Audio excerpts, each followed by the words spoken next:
En Irlande, un trafiquant condamné regarde la police liquider peu à peu une fortune en bitcoin qu'il croyait perdue à jamais.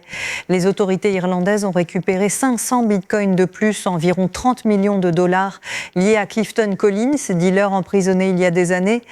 Les traceurs d'Arkham étiquettent désormais des portefeuilles liés à Collins, totalisant près de 4 500 bitcoins, proche de 280 millions de dollars aux prix actuels.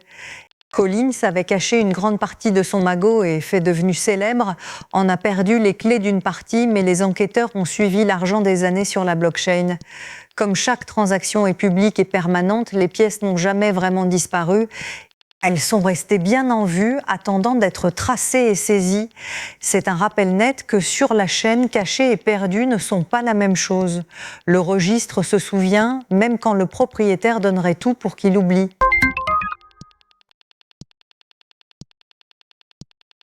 Pendant des années, les plus grandes banques ont observé le boom des stablecoins à distance prudente. Aujourd'hui, l'une d'elles y entre pleinement. Standard Chartered est la première banque d'importance systémique mondiale autorisée à laisser de grandes institutions créer et racheter le stablecoin USDC de Circle.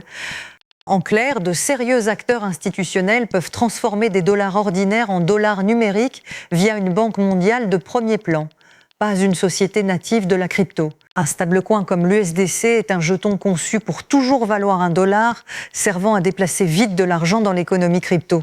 Jusqu'ici, le frapper et le racheter à grande échelle passait surtout par des sociétés bâties pour la crypto, pas par des banques connues. Voir une banque systémique jouer ce rôle signale fort que les stablecoins glissent de la marge vers le cœur de la finance. Pour une technologie jadis vue comme une expérience marginale, une banque de cette taille qui entre est un jalon discret mais frappant.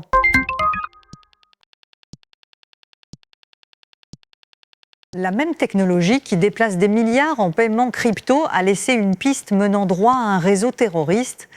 Le Trésor américain a sanctionné plus de 100 adresses crypto liées à l'État islamique au Khorasan, filiale régionale du groupe, après avoir déplacé plus d'1 400 000 $.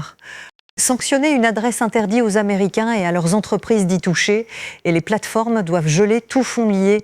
Selon les responsables, les portefeuilles collectaient et déplaçaient l'argent du réseau via la crypto pour tenter d'échapper au système bancaire. Mais comme les transactions sur la chaîne sont permanentes et publiques, les enquêteurs ont cartographié la toile et suivi les flux.